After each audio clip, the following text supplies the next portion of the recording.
চলুন আজ আমরা এমন একটা দারুণ কৌশল নিয়ে কথা বলি যা আমাদের জীবন, কাজ আর আত্মবিশ্বাসকে পুরোপুরি বদলে দিতে পারে। এর নাম দ্য 5 সেকেন্ড রুল। আচ্ছা, কখনো কি এমন মনে হয়েছে যে কি করা উচিত সেটা খুব ভালোভাবে জানা আছে, কিন্তু কিছুতেই যেন নিজেকে দিয়ে কাজটা করানো যাচ্ছে না? এই যে একটা আটকে থাকার অনুভূতি, ঠিক এখান থেকেই আমাদের আজকের আলোচনা শুরু। আসলে কি জানেন, এই যে দ্বিধা, এটা কিন্তু আমাদের সবার ভেতরের একটা লড়াই। একদিকে থাকে আমাদের ইচ্ছা আর অন্যদিকে থাকে কাজটা করা। সেটা সকালে অ্যালার্ম বাজার পর বিছানা ছাড়া হোক বা জীবনের কোনো বড় সিদ্ধান্ত নেওয়া, এই যুদ্ধটা আমাদের সবার। মানে একদিকে আমাদের একদম পরিষ্কার লক্ষ্যগুলো থাকে, যেমন সময়মতো ঘুম থেকে ওঠা বা মিটিংয়ে কথা বলা, আর অন্যদিকে আমাদের ব্রেন অজুহাতের একটা লম্বা লিস্ট বানিয়ে ফেলে। ধুর, আর 5টা মিনিট, বা যদি এটা একটা বোকার মতো আইডিয়া হয়, শুধু আমাদের কমফোর্ট জোনে আটকে রাখার জন্য। সবচেয়ে মজার ব্যাপার কি জানেন, এই যে এত পাওয়ারফুল একটা টুল, এটা কিন্তু কোনো ল্যাবে বসে তৈরি হয়নি।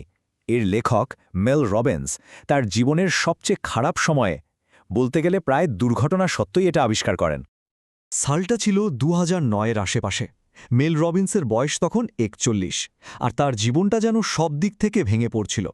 স্বামীর পিৎজার ব্যবসাটা ফেল করেছে, জমানো সব টাকা শেষ, আর বাড়ছিল ঋণের বোঝা। অবস্থা এমন যে প্রতিদিন সকালে অ্যালার্ম বাজার পর বিছানা থেকে ওঠাই তার জন্য একটা বিরাট চ্যালেঞ্জ হয়ে দাঁড়িয়েছিল। তার মানে সমস্যাটা কিন্তু এটা ছিল না যে তিনি জানতেন না কি করতে হবে।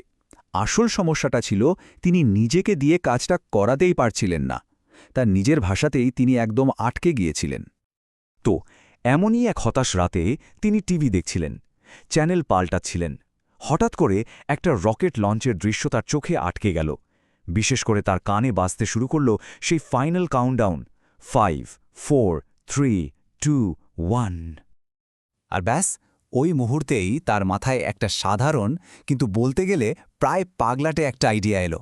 তিনি ঠিক করলেন, কাল সকালে আমিও নিজেকে একটা রকেটের মতো বিছানা থেকে লঞ্চ করব। তো চলুন এখন একটু ডিটেলসে যাই। আসলে কি এই 5 সেকেন্ড রুল, যা তিনি সেদিন হঠাৎ করেই আবিষ্কার করে ফেললেন?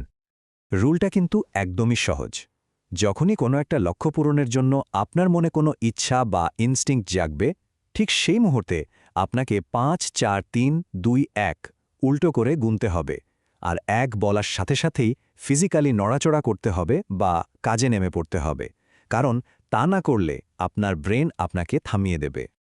মানে পুরো ব্যাপারটা 3টে স্টেপে কাজ করে। 1, আপনার মধ্যে কাজটা করার একটা তাগিদ তৈরি হবে। 2, ওই দ্বিধার মুহূর্তটাকে থামানোর জন্য আপনি সাথে সাথে গুনতে শুরু করবেন, 5, 4, 3, 2, 1। আর 3, 1 বলার সাথে সাথে অ্যাকশন। এখন হয়তো মনে হচ্ছে, আরে এ তো খুবই সিম্পল একটা ব্যাপার। কিন্তু বিশ্বাস করুন, এই কাউন্টডাউনটা যে এত কাজের, তার পেছনে একটা দারুণ সাইকোলজি আছে। ব্যাপারটা হলো, যখন আমরা উল্টো করে গুনতে থাকি, মানে 5, 4, 3, 2, 1, তখন আমাদের ব্রেনকে একটু ফোকাস করতে হয়।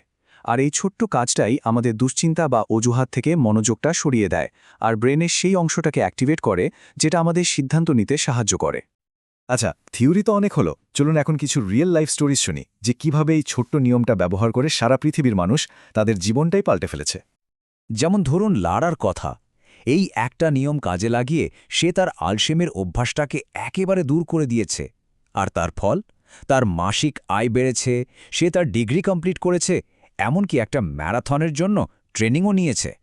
কিংবা ধরুন মার্কের গল্পটা, তার একটা স্বপ্ন ছিল সুবিধাবঞ্চিত বাচ্চাদের জন্য একটা আইস হকি লিগ শুরু করার, কিন্তু বছরের পর বছর জুড়ে তিনি শুধু ভেবেই গেছেন। অবশেষে এই 5, 4, 3, 2, 1 কাউন্টডাউনটাই তাকে 1 দশকের দ্বিধা কাটিয়ে স্বপ্নটাকে সত্যি করতে সাহায্য করেছে। বিলের জন্য তো এই নিয়মটা জীবন বাঁচানোর মতো ছিল। তিনি মদ্যপানের আসক্তির বিরুদ্ধে লড়ছিলেন, এবং যখনই ইচ্ছাটা প্রবল হতো তখনই এই কাউন্টডাউন ব্যবহার করতেন। আর এভাবেই তিনি তার 40তম জন্মদিনটা সম্পূর্ণ সুস্থভাবে উদযাপন করেন। তাহলে দেখুন, আসল ব্যাপারটা কি দাঁড়ালো। সাহস বা জীবনে পরিবর্তন আনা, এগুলো কিন্তু কোনো জন্মগত গুণ না। এগুলো আসলে খুবই ছোট ছোট মুহূর্তে নেওয়া এক একটা সিদ্ধান্ত মাত্র। এর মানে হলো, আমাদের সারাদিনে এমন অসংখ্য 5 সেকেন্ডের সুযোগ আসে। ঠিক সেই মুহূর্তগুলো যখন আমরা আমাদের অনুভূতিগুলোকে পাশে সরিয়ে রেখে ইনস্টিংক্টের ওপর ভরসা করে কাজ করতে পারি আর আমাদের লক্ষ্যের দিকে 1 পা এগোতে পারি। 5, মাত্র 5 সেকেন্ড। একটা কিছু করার ইচ্ছে আর আমাদের ব্রেনের সেটাকে থামিয়ে দেওয়ার চেষ্টার মধ্যে সময়ের পার্থক্যটা ঠিক এতটাই। শেষ পর্যন্ত এই নিয়মটা আমাদের একটা কথাই মনে করিয়ে দেয়, আর সেটা হলো একটা সম্পূর্ণ অন্যরকম জীবন আমাদের থেকে মাত্র একটা সিদ্ধান্তের দূরত্বে।